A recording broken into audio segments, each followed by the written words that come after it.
বিসমিল্লাহির রহমানির রহিম। আসসালামু আলাইকুম ও রহমতুল্লাহ। আদম আলাইহিস সালাম ছিলেন পৃথিবীর প্রথম মানুষ ও আল্লাহর পাঠানো প্রথম নবী।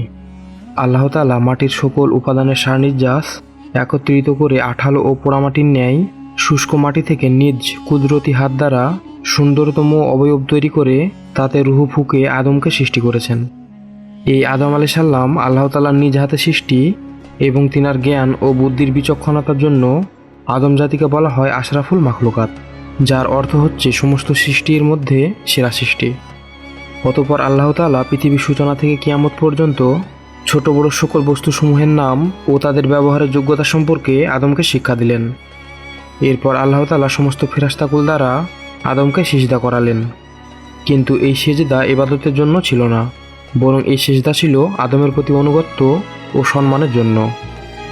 সৃষ্টির সকল মাখলুক আদমকে সিজদা করল, শুধুমাত্র ইবলিস ব্যতীত।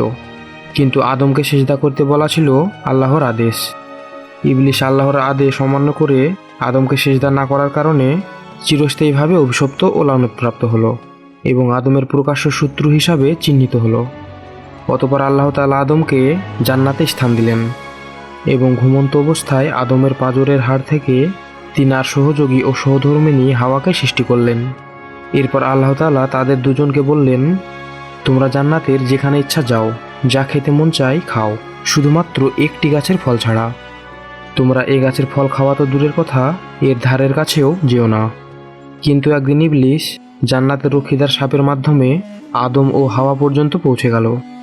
সে প্রথমে হাওয়াকে তার প্রতারণার ফাঁদে ফাঁসিয়ে সেই নিষিদ্ধ গাছের ফল খাওয়াতে সমর্থ হলো এবং পরে হাওয়ার মাধ্যমে আদমকে সেই ফল খাইয়ে দিল। এই ফল খাওয়ার সঙ্গে সঙ্গে তাদের দেহ থেকে জান্নাতি পোশাক খুলে যেতে থাকলো। তখন তিনারা গাছের পাতা দ্বারা তাদের লজ্জাস্থান আবৃত করল। তখন আল্লাহ তাআলা তাদেরকে ডেকে বললেন, আমি কি তোমাদেরকে এই বৃক্ষ থেকে ফল খেতে নিষেধ করিনি এবং বলিনি যে শয়তান তোমাদের প্রকাশ্য শত্রু? তখন আদম ও হাওয়া অনুতপ্ত হয়ে বলল, হে আমাদের পালনকর্তা, আমরা নিজেদের ওপর জুলুম করেছি। আপনি যদি আমাদের ক্ষমা না করেন তবে অবশ্যই আমরা ক্ষতিগ্রস্তদের অন্তর্ভুক্ত হয়ে যাব। আল্লাহ তখন বললেন, তোমরা জান্নাত থেকে নেমে যাও। এখন থেকে তোমাদের অবস্থান হবে পৃথিবীতে এবং সেখানেই তোমরা একটি নির্দিষ্ট মেয়াদ পর্যন্ত অবস্থান করবে। আল্লাহ তাআলা আরও বললেন যে তোমরা পৃথিবীতেই জীবনযাপন করবে এবং সেখানেই মৃত্যুবরণ করবে এবং সেখান থেকেই তোমরা পুনরুত্থিত হবে। আর অবশ্যই মনে রাখবে, শয়তান তোমাদের প্রকাশ্য শত্রু। এখানে একটা কথা না বললেই নয়, জান্নাত থেকে অবতরণের নির্দেশ আদম ও হাওয়ার অপরাধের শাস্তিস্বরূপ ছিল না, কেননা এটা ছিল তওবা কবুলের পরের ঘটনা, বরং আদম ও হাওয়াকে পৃথিবীতে পাঠানো ছিল আল্লাহর পূর্ব নির্ধারিত ও দূরদর্শী পরিকল্পনার অংশ। কেননা জান্নাত হলো কর্মফল লাভের স্থান, কর্মের স্থান নয়। তাছাড়া জান্নাতে মানুষের বংশবৃদ্ধির সুযোগ নেই, এজন্য আদম ও হাওয়াকে দুনিয়াতে নামিয়ে দেওয়া জরুরি ছিল। অতঃপর আল্লাহ তাআলা আদম আলাইহিস সালামকে পৃথিবীতে আল্লাহর খলিফা হওয়ার মহান মর্যাদা প্রদান করে বললেন, তোমাদের নিকটে আমার পক্ষ থেকে হেদায়েত অবতীর্ণ হবে।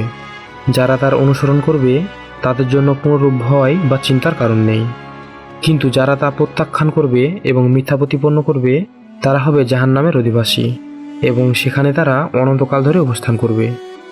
অন্যদিকে ইবলিসের ক্ষেত্রে আল্লাহ বললেন, তুমি জান্নাত থেকে বেরিয়ে যাও, নিশ্চয় তুমি অভিশপ্ত।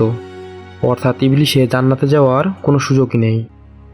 অতঃপর আল্লাহ তাআলা আদম আলাইহিস সালামকে শ্রীলঙ্কায়, হাওয়াকে সৌদি আরবের জেদ্দায় এবং ইবলিসকে ইরাকের বসরায় নামিয়ে দিয়েছিলেন। পৃথিবীর বুকে আদম আলাইহিস সালাম প্রথম নামান নামক স্থানে হাওয়া আলাইহিস সালামের সাক্ষাৎ পেয়েছিলেন, যা পরবর্তীকালে আরাফাতের ময়দান নামে পরিচিত হয়েছে। আদম ও হাওয়া আলাইহিস সালাম ফিলিস্তিনে বসবাস করতে শুরু করলেন। আদম আলাইহিস সালাম পৃথিবীতে 960 বছর বেঁচে ছিলেন। অতঃপর রোজ শুক্রবারের দিন আমাদের আদিপিতা হযরত আদম আলাইহিস সালাম পৃথিবী থেকে বিদায় গ্রহণ করলেন। এই ছিল আজকের ভিডিও। ভালো লাগলে একটি লাইক দিয়ে চ্যানেলটি সাবস্ক্রাইব করে দিবেন। ধন্যবাদ। আসসালামু আলাইকুম ওয়া রাহমাতুল্লাহ।